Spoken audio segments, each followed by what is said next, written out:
Nursing network classes के अंदर आप सभी का स्वागत है। थ्योरी के साथ साथ कुछ और टॉपिक के साथ साथ हम इस तरह के जो क्वेश्चन है वो पीवाईक्यू प्रीवियस आंसर क्वेश्चन जो है और एमसीक्यू सिंगल लाइनर क्वेश्चन जो है हम आपके सामने लेकर के आएंगे। एग्जाम के दृष्टिकोण से जो भी क्वेश्चन इंपॉर्टेंट है, जो जिन टॉपिक से जो है क्वेश्चन इंपॉर्टेंट है, वो सभी के सभी हम आपके सामने लेके आएंगे। तो इसके अंदर अपन बात करते हैं, ये जो आपको क्वेश्चन दिख रहे हैं ये राजस्थान जो सीएचओ का पेपर है, राजस्थान सीएचओ 2025 का ये पेपर है। इसके अंदर जो पहला क्वेश्चन है वो है which is the characteristics feature of molar pregnancy diagnose in sonography. तो इसका जो ऑप्शन है, option number A no stroma appearance, option number B fibroids, option number C tumour और option number D grape like appearance. तो इसका जो right answer है वो है ऑप्शन नंबर ए। इसका जो राइट आंसर है वो है option number A, snow storm appearance. Snow storm appearance is the right answer. बर्फीले तूफान स्नोस्टॉर्म की उपस्थिति जैसी संरचना जो है वो मोलार प्रेगनेंसी की एक विशेष पहचान होती है, इसलिए इसका राइट आंसर है।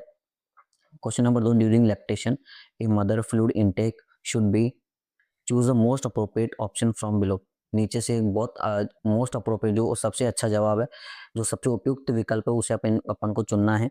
और सबसे पहले बात करते हैं ड्यूरिंग लैक्टेशन। ड्यूरिंग लैक्टेशन का मतलब क्या होता है? ड्यूरिंग लैक्टेशन का मतलब ऐसी मदर जो अपने बच्चे को डिलीवरी के बाद में, ऐसी मदर जिसकी डिलीवरी हो जाती है, जिसके बच्चा डिलीवर हो जाता है, उसके बाद में जब मदर अपने बच्चे को ब्रेस्ट फीड कराती है तो उसे हम ड्यूरिंग लैक्टेशन या उस मदर को अपन लैक्टेटिंग मदर कहते हैं।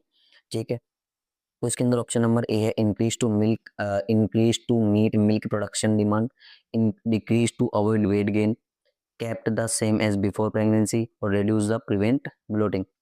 तो इसका जो राइट आंसर है वो है answer number A, increase to meet milk production demand. इसका जो राइट आंसर है ऑप्शन नंबर ए होगा, क्योंकि दूध उत्पादन की जरूरतों को पूरा करने के लिए फ्लूइड की बहुत ज़्यादा आवश्यकता होती है। वजन बढ़ाने के लिए फ्लूइड की आवश्यकता नहीं होती है। गर्भावस्था को पहले की जैसी स्थिति बनाए रखने के लिए भी फ्लूइड की आवश्यकता नहीं होती है, और सूजन को घटाने के लिए भी किसी भी प्रकार के फ्लूइड की कोई आवश्यकता नहीं होती है। ठीक है, तो इसका जो राइट आंसर है आंसर नंबर 2, वो sorry option number A, increase to demand milk.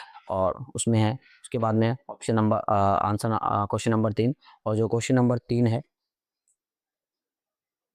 और जो क्वेश्चन नंबर 3 है, क्वेश्चन नंबर 3 क्या कह रहा है? Antacid are used in, antacid को यूज किया जाता है पेप्टिक अल्सर में, फीवर में, हेडेक में या पेन में।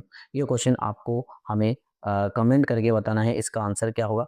जब अपन नेक्स्ट क्लास लेंगे तब इसमें आपको हम आंसर बताएंगे कि इसका आंसर क्या हुआ। तो इसका जो आंसर है आपको हमें कमेंट करके बताना है कि antacid are used in, antacid कौन से कंडीशन के अंदर यूज किया जाता है। धन्यवाद।